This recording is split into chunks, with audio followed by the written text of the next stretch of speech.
Changing the pattern of thinking. The thought, action, habit, character connection, or cycle. We have already seen how we can change our thought patterns. To elucidate this process further, we will look at some important issues of character, again based upon a paraphrase and translation of D.J. Koch's work, but expanded with notes of my own. Stoicism, Panpsychism. The emperor-philosopher Marcus Aurelius says in his Meditations that your life is what your thoughts make of it. This truth is based upon the fact that behind each act there stands a corresponding thought, and the fact that a repeated act becomes a habit. Habits form our character, that is, our pattern of life. A critical investigation of our own thought life will render an understanding of these facts. From this follows the conclusion that changing our habits of thinking will lead to changes in our character. Of course, we will have to practice this idea of changing our habits of thinking. The direction of change should be towards impersonal, selfless thoughts. There are great examples in history of men and women who practiced self-forgetfulness, worked for the benefit of all, fought against dogmatism, group interests, and injustice, created great pieces of art, etc. These were the real founders of civilizations. They can be our examples. Everybody can become a purveyor of culture and help build a society in which every human being has the opportunity to evolve and express the best qualities that are within him or her. The only thing you have to do is to use the creative powers that are within you. The technique is simple: use the power of your imagination by creating an image of how you want to be. You will discover the enormous power of creative imagination, a formative power of the human soul. I'm not talking of mere fantasy here, but about the powers of the higher aspects of thinking on the spiritual mental plane. On the one hand, you know what your character is now. On the other hand, you know how you want to be, and potentially are, deep inside, the higher self, which forms a part of your constitution and which already has such a high level of awareness and spiritual development. You can make your personality transparent to the inner qualities of the self. See Chapter 3 and Appendix A for a discussion of the self, allowing these energies to flow through your personality. This can be called attuning to the spiritual worlds, building a bridge to the inner worlds, setting up spiritual vibrations. This will greatly influence the world for the better.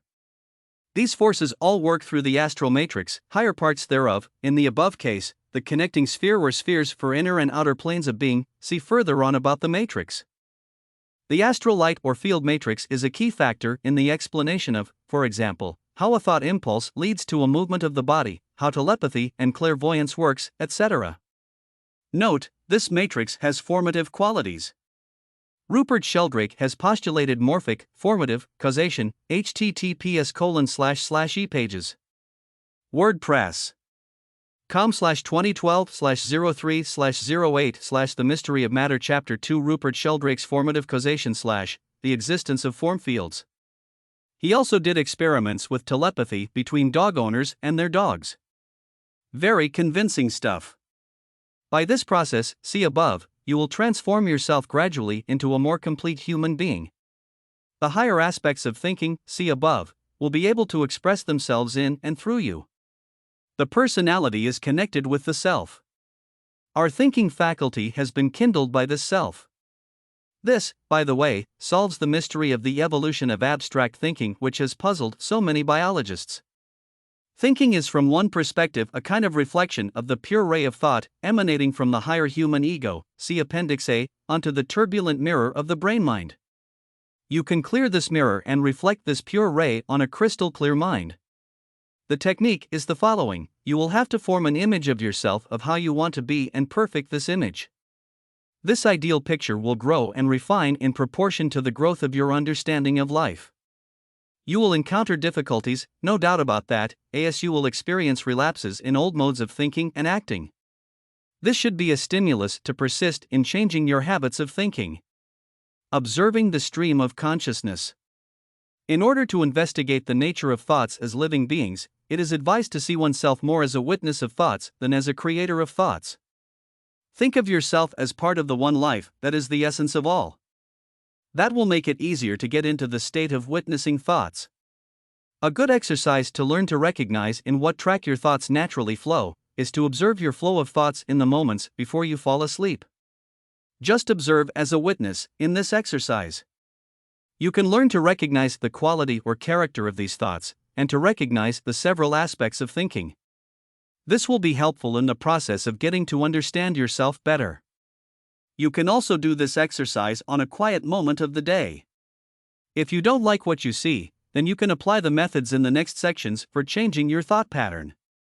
Pythagorean exercise. A helpful exercise, sometimes ascribed to Pythagoras, consists of looking back at, evaluating, the events of the day when you go to bed. Ask yourself, what did I do this day? Did I do as I planned to do? What did I learn from this day?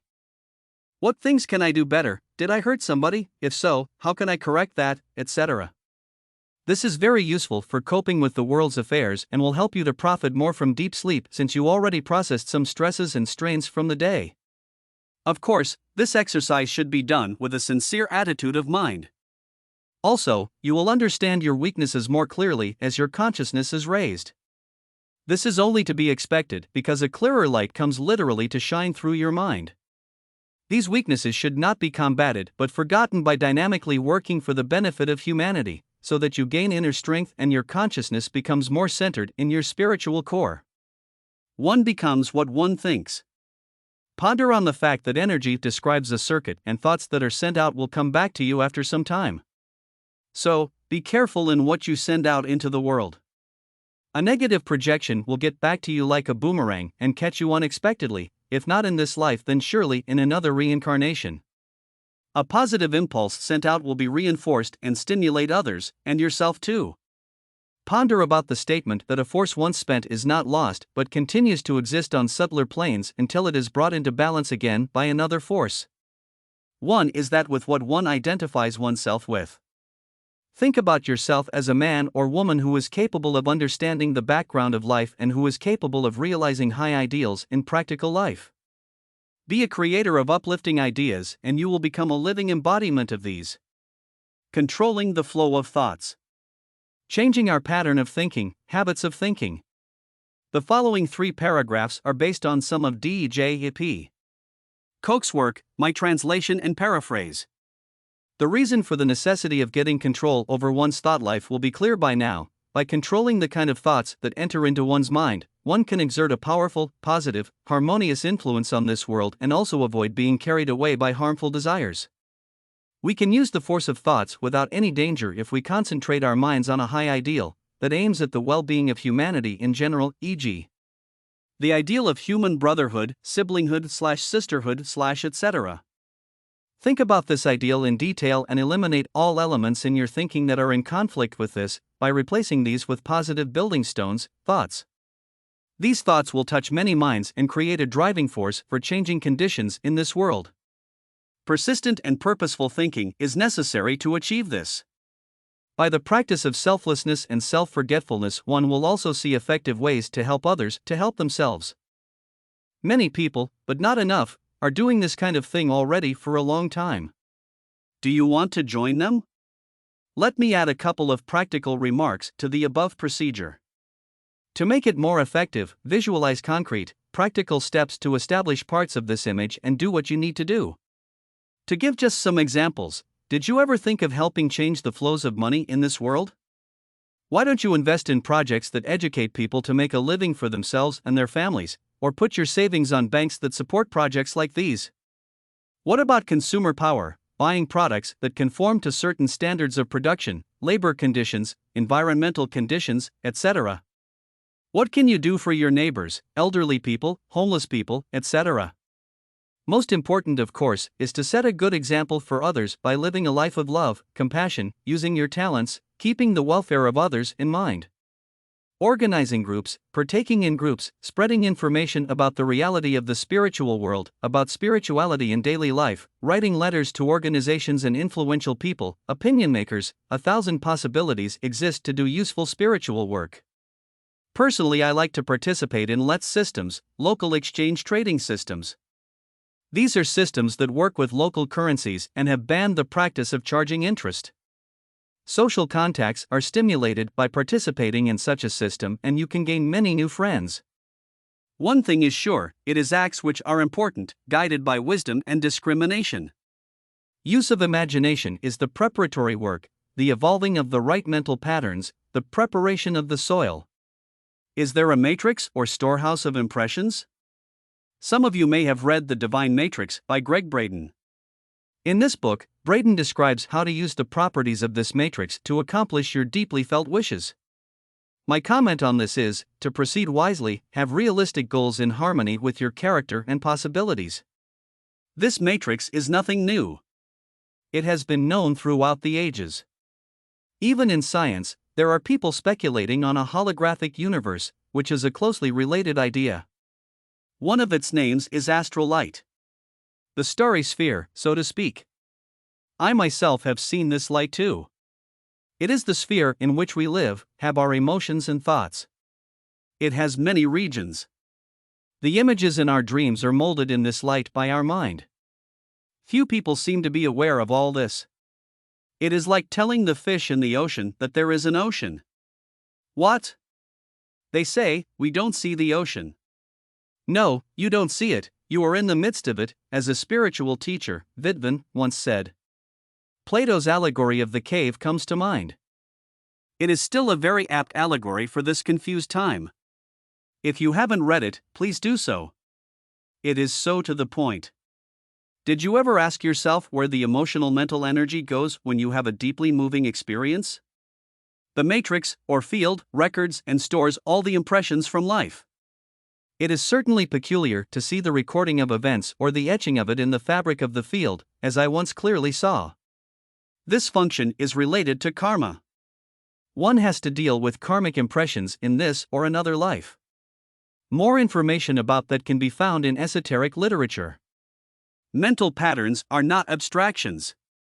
They really exist as patterns of subtle matter in the field matrix, consisting of living beings, vibrating with life and light. In Buddhism, the term skandhas is sometimes used. They tend to materialize if only you use your spiritual will. Will, energy, follows desire, says William Kwan Judge 1 in his comments on the Bhagavad Gita.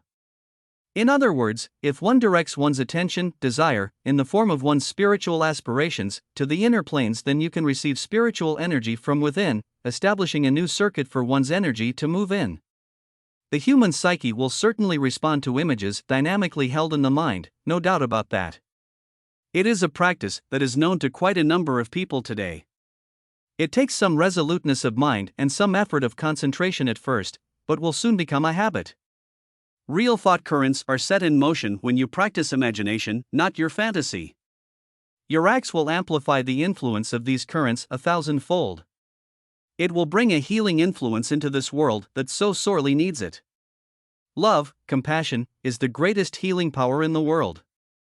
A true divine magic for the benefit of all, brought into manifestation by you and others. You can make a difference, if you want. I'd like to give 2 references here. 1. Roberto Assagioli, The Act of Will, Wildwood House, London, 1974. This is a worthwhile book written by the developer of psychosynthesis, Dr. Roberto Assagioli. This includes the concept of skillful will and transpersonal will. 2. School of the Natural Order. Gnosis, Wisdom Tradition, in a modern form. In this context, especially see the material on the psychic nature of man, and The First Crossing, which deals with the discontented self, the search for meaning and insight, and the possibility of transforming the content of the psyche.